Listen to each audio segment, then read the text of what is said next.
Dans la planification et la mise en œuvre des politiques publiques, les chiffres sont une donnée clé.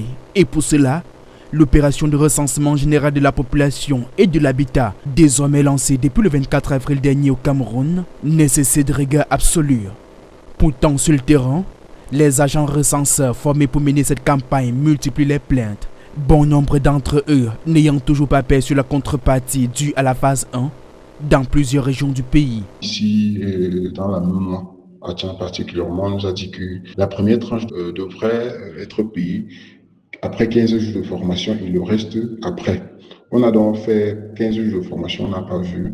Et nos formateurs nous ont dit que ce sont des listes qui ne sont pas encore stables. Quand ça va être stable, ils vont envoyer, le préfet va cacheter, on va envoyer avant qu'on va nous payer.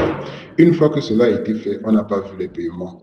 Nous avons fait pratiquement 30 jours de formation et à la dernière minute, on nous fait savoir que c'est 21 jours. On va nous payer 21 jours au lieu de 28 de départ qu'on nous avait promis. Jusqu'à hier, lundi, 27 avril, les premiers paiements sont tombés à notre niveau, sauf qu'on a payé les personnes qui avaient communiqué le numéro MTN Mobile Money, et les personnes qui avaient communiqué les numéros OM n'ont pas encore reçu. À Loum, dans le département du Mungo, comme dans d'autres localités, la campagne est désormais rentrée dans la phase 2. Celle-ci consiste à l'identification et à la numérotation. Aujourd'hui, notre travail consiste à faire la délimitation des zones, des ZE qui sont les zones d'équipe autant pour moi, et des ZD qui sont les zones de dénombrement.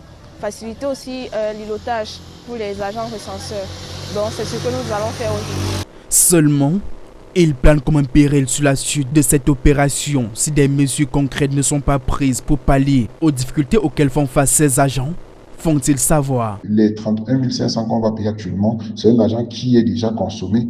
Il ne faudrait pas qu'ils pensent qu'ils vont nous payer, ça va nous permettre de licencier sur le terrain. Non, c'est un agent déjà consommé. Il y a des gens qui ont fait des prêts pour pouvoir suivre les formations. On aimerait que l'État voie un peu ce cas parce que l'an de taxi même d'abord n'est pas encore arrivé et on est encore ancré dans une nouvelle phase où on doit nous donner 3500 de transport après chaque 10 jours.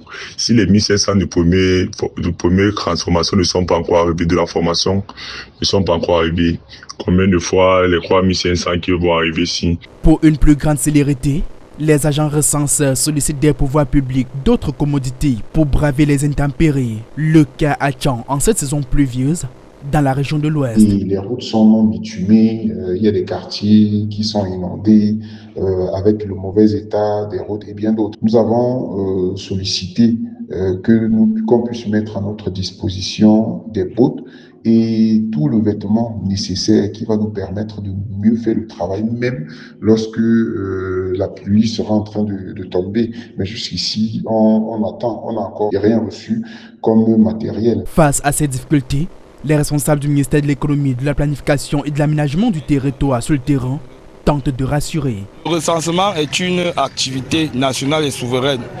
Toutes les parties prenantes à ces activités seront prises en charge. Tous ces agents recenseurs ont une couverture d'assurance en cas de maladie et autres. 21 ans après le dernier, les autorités veulent à travers ce recensement sortir définitivement des estimations pour enfin disposer des statistiques fiables pour une meilleure planification des politiques publiques.